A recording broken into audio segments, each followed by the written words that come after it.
Bueno, la verdad el agradecimiento a los tres panelistas, a la panelista y los dos panelistas presentes y a Ricardo, que tuvimos la suerte de conversar muchísimas veces la problemática de la transformación en el marco de la gestión de la Intendencia. Nos dio una mano muy grande.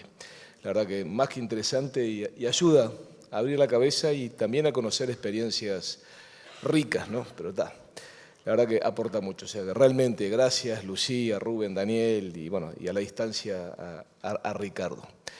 Porque en definitiva nos dan pie para hablar de muchas de las características que tendrá, que deberá tener el Estado uruguayo del futuro, ¿no? De qué forma justamente nosotros lo empezamos a soñar. Estas experiencias que en definitiva nos preforman ese Estado del siglo XXI que nosotros nombrábamos como una herramienta para abordar los desafíos que tenemos en lo que planteamos las veces anteriores. Quisiera resumir cuáles son, a mi entender, las principales cualidades que debe tener ese Estado inteligente que precisamos para diseñar y construir, para darle nuevo impulso al desarrollo y para insertar a nuestro país, lo vuelvo a decir, lo repito, en el complejo y cada vez más complejo mundo de las próximas décadas. Y fundamentalmente quisiera presentar las iniciativas que hemos preparado junto a nuestro equipo para dar los primeros pasos en esta dirección, que seguramente se van a retroalimentar, pero las primeras iniciativas. Hemos organizado este camino en 5 grandes pilares que hemos llamado gestión estratégica, regulación y control para la calidad de servicios, transparencia y ética pública, Estado al servicio de la sociedad y gestión humana para el servicio público. Y ahora me gustaría un poco esos 5 pilares explicarlos un poco más en detalle. Tal vez me lleve un poco de tiempo, pero creo importante porque es cómo estamos conformando nuestra visión. Comencemos presentando el pilar de la gestión estratégica que en buena medida estuvo presente en las presentaciones. Justamente, como nos explicaba Lucía, un Estado inteligente debe contar en primer lugar con capacidades para la planificación estratégica. El Estado debe poder prender luces largas en una ruta muy oscura e intentar mirar más allá del horizonte, nunca quedarnos en el mediano o en el corto plazo, justamente para poder procurar adelantarse al futuro. Por ejemplo, como nos tocó hacer cuando estábamos en el Ministerio de Industria, Energía y Minería, la transformación energética fue posible en buena medida gracias a que primero hicimos una reflexión de prospectiva que nos marcó el camino a seguir. Teníamos objetivos muy claros, pero hicimos ante todo, en base a objetivos, una prospectiva de para dónde avanzar. Y bueno, justamente hoy, en materia productiva, nuestro país cuenta con una visión prospectiva que mencionábamos la semana pasada, no, el primer martes, sobre los aspectos principales del modelo de desarrollo. Partiendo esta base, creo que debemos potenciar las capacidades prospectivas del Estado y utilizar esta metodología para generar grandes acuerdos nacionales para mediano y largo plazo. Pero es fundamental. Por ahí se decía, al Uruguay le cuesta pensar en el largo plazo y pensar en clave estratégica. A veces yo diría, nos cuesta a veces pensar en el mediano plazo. Tenemos que hacer ese ejercicio intelectual de tener y adoptar esta forma de pensamiento. Justamente la visión estratégica del desarrollo humano, el desarrollo productivo que hemos presentado en los eventos anteriores, está enmarcada en esas perspectivas del año 2050 que hoy tenemos. La pregunta es, ¿cómo llevar esa estrategia a la acción en base a una visión de largo plazo? Un gobierno justamente inteligente debe establecer de manera unificada sus lineamientos estratégicos, no cada ministerio por su lado. Tiene que haber una visión global y vertebradora. En función de ellos, los objetivos y las metas a alcanzar durante su administración, alineando a todos los organismos públicos detrás de ellas. Basta de la improvisación y de los señores feudales a nivel de cada área del Estado. Todo el mundo bajo una línea rectora. Naturalmente, una vez que definamos los objetivos a alcanzar, el asunto pasa a ser cómo lo hacemos. Y como explicaba Ricardo en el video que acabamos de ver, hoy existe un conjunto de instrumentos que nos permiten gestionar las políticas públicas para potenciar la obtención de resultados. La metodología más potente es la de programas y proyectos. Y realmente, debemos decir, es la herramienta. Así lo haremos. Cada proyecto apunta a resolver un problema concreto de la vida pública. Tiene sus objetivos, sus metas, sus recursos, su cronograma. Existen metodologías comprobadamente exitosas para que cada uno de estos proyectos culmine en los plazos previstos. Es posible y dentro de los presupuestos previstos. Y fundamentalmente, que efectivamente alcancen los resultados. Esta propia metodología se basa en saber que acá hay objetivos que es cumplir y alcanzar los resultados que la nación necesita de esa política. Además, el enfoque por proyectos facilita el trabajo transversal que tantas veces me han escuchado reivindicar, rompiendo las chacras tan comunes en nuestro Estado a todos los niveles. Un componente fundamental de esta metodología es la evaluación, pero una evaluación que no sea solamente para cumplir un requisito formal. Llenamos un cuadrito y marcamos las cruces. No se trata de eso, sino que es una evaluación para identificar a tiempo si nos estamos alejando del cumplimiento del objetivo para poder corregir el rumbo. Es necesario que cada política, cada programa, cada proyecto, cada acción del Estado tenga metas claramente identificadas e indicadores, como muy bien se decía acá, que permitan medir sistemáticamente su avance, online, como diría. Y aquellos que no logran cumplir las metas deben ser revisados en profundidad y eventualmente sustituidos por otros que efectivamente generen los resultados esperados. Precisamos avanzar fuertemente hacia una gestión por resultados. Ese es el concepto fundamental. Este fue el camino que inicié en la Intendencia de Montevideo y en menos de 4 años empezamos a lograr una nueva mirada transversal de las políticas públicas. Un cambio cultural realmente, permitiendo que más de un centenar de proyectos se gestionaran mediante esta metodología, evitando la superposición de políticas y programas, reduciendo los costos totales de los proyectos y, sobre todo, lo que es más importante, alcanzando los objetivos que nos teníamos planteado para resolver problemas que no era invento nuestro, eran de la gente. Desde la presidencia del país, en el caso que me toca asumirla, me comprometo a hacer lo mismo, pero para todo el Estado, generando un gobierno alineado, articulado y orientado a resultados. Para esto propongo 5 acciones principales. Primero, impulsar una ley de planificación y resultados del sector público, siguiendo ejemplos internacionales que han sido exitosos, para que cada organismo dependiente de la Administración Central elabore una planificación estratégica en base a resultados, generar la cultura en base a teniendo una ley de soporte, articulándolos con los objetivos centrales, los cuales deben hacerse públicos, conocidos por todo el mundo. Segundo, me propongo avanzar fuertemente en un armado presupuestal por programa, por proyectos, para que una buena parte de los recursos se vuelquen hacia proyectos transversales que procuren de manera integrada abordar los principales desafíos de la política pública y garantizar que el presupuesto esté alineado con la estrategia global del gobierno. Tercero, quisiéramos impulsar un sistema nacional de gestión de proyectos que involucre a los ministerios y a los diversos organismos dependientes de la Administración Central para garantizar, mediante una metodología única, común a todos, una adecuada gestión transversal de los proyectos más relevantes e influyentes en las políticas y en alcanzar las metas propuestas por el gobierno. Cuarto, me propongo potenciar las capacidades de evaluación del Estado, con el objetivo de realizar un seguimiento de las metas asociadas a todo el gasto público y con mecanismos que permitan corregir a tiempo la ejecución de políticas que no estén alcanzando las metas previstas, como habíamos mencionado. Quinto, y lo último de esta parte, vamos a definir nuevos mecanismos que permitan focalizar el rol de la presidencia en la coordinación y el seguimiento de las principales políticas públicas del gobierno. El papel del liderazgo sigue siendo fundamental porque si la cabeza está alineada es más fácil que el conjunto del Estado esté alineado.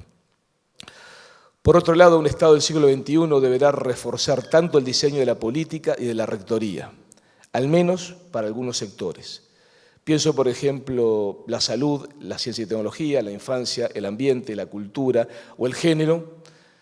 En particular, será necesario generar capacidades para la transversalización de la mirada de género en el diseño de políticas públicas, desde su concepción. Para cerrar el pilar de la gestión estratégica, no quiero dejar de mencionar un aspecto fundamental, importantísimo. El Estado debe manejarse con prudencia fiscal. Para mí esto no es simplemente un concepto teórico, es lo que efectivamente hicimos en la Intendencia de Montevideo. Eso nos permitió que la Intendencia tuviera un resultado fiscal positivo durante 3 años consecutivos y al mismo tiempo hacer un conjunto de inversiones históricas por más de 700 millones de dólares que nos permitieron empezar a cambiar la ciudad. Pero para alcanzar este objetivo se requirió un trabajo sistemático que permitió y debe permitir en el futuro, al aplicarse al Estado, llevar a la práctica todo lo que hemos descrito hasta ahora. Fuerte vinculación entre la estrategia política y las acciones, gestión transversal por proyectos, seguimiento de indicadores para el cumplimiento de metas, gestión fiscal profesional, involucramiento y liderazgo en relación a las políticas más significativas. Y por encima de todo, un imperativo ético, la austeridad, no como shock, como deber moral, que nos llevó a revisar el objetivo de cada peso que se gastaba en la Intendencia para justificar su pertinencia o no. Este esfuerzo sistemático es lo que me comprometo a volver a hacer si me toca dirigir un gobierno nacional, con el objetivo de garantizar el manejo fiscal requerido para darle un nuevo impulso al desarrollo. Me quiero referir ahora al segundo pilar, el de la regulación y el control para garantizar la calidad de los servicios. Acá se habló mucho de la calidad y la excelencia, con lo cual comparto filosóficamente el concepto, la mejora continua. Entendidos esto, la calidad de los servicios en un sentido amplio del término, que involucra no solo lo que brinda directamente el Estado, sino también los servicios públicos ofrecidos, como hay en Uruguay muchos, por actores privados. Pienso, por ejemplo, en la energía, el agua, las telecomunicaciones, pero también, como mencionamos, la salud, la educación, el mercado de alquileres, los transportes y muchos otros. Sin pretender interferir en los negocios entre particulares, entiendo que una de las funciones del Estado inteligente del siglo XXI es la de velar para que tanto las actividades vinculadas a los derechos fundamentales de las personas como aquellas que inciden directamente en la competitividad de la economía se cumplan con calidad, con seguridad y con tarifas que reflejen adecuadamente los costos. Como indica la experiencia internacional, la clave para avanzar en este sentido es la regulación responsable, ya que permite una reducción de costos de estos servicios que forman parte del sector no transable de la economía, mejorando de esa forma la competitividad del país y el poder de compra de los ciudadanos y de los salarios de los ciudadanos. Para lograr este objetivo, me propongo, entre otras acciones, mejorar las capacidades de los organismos encargados de la regularización, de la regulación y la fiscalización de todos estos sectores e impulsar la mayor transparencia en relación a la estructura de costos de todos estos servicios. Transparencia ante todo. Y antes de pasar al siguiente pilar, quiero hacer una mención particular a los servicios ofrecidos por las empresas públicas. Me comprometo a que sus tarifas se fijen con una metodología transparente, conocida por todo el mundo, y que paulatinamente pasen a reflejar los costos de eficiencia de cada empresa. Permítame referirme ahora al tercer pilar, necesario justamente para construir, como decíamos, ese Estado del siglo XXI. La ética pública y la transparencia. En primer lugar, la probidad es una condición insoslayable. No hay corrupciones chicas ni corrupciones grandes, como hemos venido diciendo públicamente. Todas son éticamente inadmisibles y políticamente inaceptables. Todos y todas, desde el presidente o la presidenta de la República hasta los funcionarios con responsabilidades diferentes, debemos dar garantías a la ciudadanía de que puede confiar en el Estado. Esa es la base del contrato social que construye un verdadero país. Yo digo, si un Estado no es confiable, ¿cómo puede el ciudadano aceptar que el Estado lo controle, que guarde información importante que le pertenece o permitirle el uso de la fuerza? ¿verdad que no? Por eso el Estado inteligente debe contar con los mejores instrumentos disponibles para evitar la corrupción, así como para identificar de manera inmediata a funcionarios, ya sean políticos o de carrera, que caigan en la corrupción, para arrancar de cuajo la corrupción. Por estas razones hemos diseñado un sistema nacional de prevención de la corrupción que incluye al menos 4 iniciativas. Primero, el fortalecimiento de la JUTEP, dotándola de recursos humanos y financieros. Segundo, impulsando la lógica de la transparencia activa, ampliando las declaraciones juradas de patrimonio y los conflictos de interés para un mayor número de cargos de confianza. Realizando un seguimiento luego, inclusive, de la salida del cargo público. Tercero, estudiar la ampliación de la declaración jurada de conflictos de interés para funcionarios de organismos de control y regulación. Y cuarto, realizar ajustes normativos en las tipificaciones de los delitos de corrupción, incluyendo las contrapartes privadas, tomando como referencia las mejores prácticas a nivel internacional. Por otro lado, la transparencia es el principio fundamental del gobierno abierto que acá se mencionaba. Muy bien lo explicaba Daniel. El Estado inteligente no solo pone sus datos a disposición de la ciudadanía, sino que prepara especialmente información para ser compartida con la gente. Esa es la forma correcta de trabajar. Esta estrategia no solo empodera a la ciudadanía, la empodera realmente, permitiéndole opinar con mejor información y de esta forma tensar al gobierno para que mejore su accionar, sino que garantiza sus derechos, permitiéndole el acceso y el control a los datos que el Estado almacena y gestiona. Como lo hicimos, valga la redundancia, en la Intendencia de Montevideo, me comprometo a impulsar un gobierno abierto y transparente. Quiero referirme ahora al cuarto pilar, el Estado inteligente que precisa el Uruguay y el siglo XXI debe estar al servicio de la sociedad, mostrando empatía, cercanía con la gente. La transformación del trámite para sacar la cédula de identidad, algo que hacemos todos y todas, es un ejemplo de cómo conjugar transformación tecnológica, compromiso de funcionarios, liderazgo y decisión política para colocar a la ciudadanía en el centro de nuestros desvelos. Ejemplos como los que hoy mostró Rubén nos entusiasman porque nos muestran que esto es posible. En la Intendencia, una de las principales herramientas que utilizamos para mejorar los servicios y los vínculos con la ciudadanía fue el Departamento de Desarrollo Inteligente y Sostenible. Y vamos a citar solamente 3 ejemplos, aunque tendríamos más de 10. Generamos más de 250 trámites en línea. Utilizamos el Centro de Gestión de Movilidad para reducir fuertemente la siniestralidad vial y creamos aplicaciones para celulares con los servicios disponibles en tiempo real. Estoy convencido realmente de que una de las mejores herramientas para seguir mejorando los servicios que el Estado le ofrece a la gente es la participación ciudadana. Por eso me propongo mejorar fuertemente todos los caminos que permitan un ida y vuelta fluido entre el gobierno y la ciudadanía, a través de todas las tecnologías que están hoy disponibles. Deberán generalizarse e institucionalizarse en todo el Estado. Deben servir para recibir cuestionamientos, pero también comentarios y fundamentalmente sugerencias para que el Estado pueda mejorar. Pero como nos comentaba Daniel, el grado máximo de la participación se alcanza cuando el Estado y la ciudadanía colaboran activamente compartiendo información y saberes. Ejemplos como el del autoservicio, .ui, nos entusiasma, deberán ser replicados en otros sectores. Una herramienta formidable. Finalmente, quiero decir unas palabras sobre el quinto y el último pilar.